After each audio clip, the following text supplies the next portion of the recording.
وصول بعثة المنتخب الوطني المغربي إلى أرض الوطن. علاش الرحلة ديال المنتخب الوطني المغربي ما وصلاتش كما كان مقرر لها أنها توصل مع الربعة؟ هذا الخبر هو اللي غادي نقول لكم الخوت الأول. الخبر الثاني أن المنتخب الوطني المغربي غادي يوصل للمطار ديال سلا، ومن المطار ديال سلا غادي نقول لكم المحطات اللي غادي تدوز منهم الحافلة المكشوفه اللي غادي نستقبلوا فيها المنتخب الوطني المغربي حتى القصر الملكي. وتاجل وصول المنتخب الوطني المغربي اليوم مع الرباح حتى الغدا لسبب ان كاين امراء في قطر استضافوا اليوم المنتخب الوطني المغربي، التكريم ديالو في قطر. عاد الرحله غتكون ان شاء الله غدا. وفي هذه الاثناء تجري تجهيزات لاستقبال المنتخب الوطني المغربي من مطار سال الرباط الى القصر الملكي، مرور بعده شوارع اللي غادي نذكر لكم في هذا الفيديو. تاجيل وصول بعثه المنتخب الوطني المغربي الى يوم غد الثلاثاء.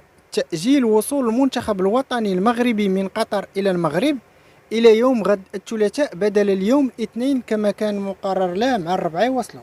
وعلم من مصادر مطلعة أن رحلة الفريق الوطني على متن طائرة الخطوط الملكية المغربية تأجلت إلى الغد في انتظار تحديد ساعة الوصول.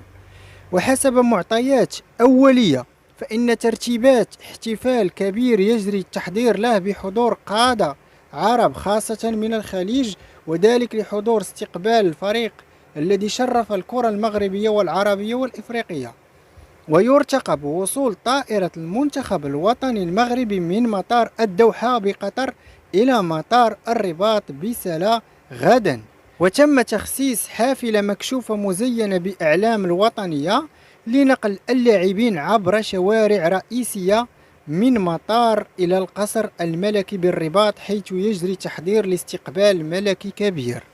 وينتظر توافد جماهير غفيرة من المدن المغربية مختلفة لتحية المنتخب الوطني على امتداد الشوارع التي سيمر منها.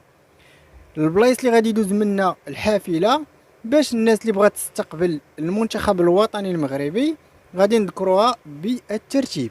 ستتجه الحافلة عبر قنطرة الحسن الثاني على واد أبو رقراق، ثم الشارع الحسن الثاني، قبل أن تتجه إلى شارع محمد الخامس حيث مقر البرلمان، وتتجه بعدها نحو باب السفراء حيث المشوار الملكي.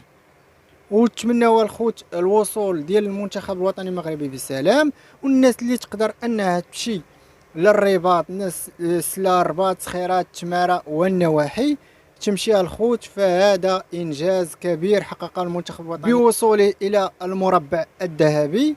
وما تنساوش الخوت بارطاجيو هذا الفيديو باش الناس تعرف التوقيت والمكان. شكرا لكم، الى اللقاء.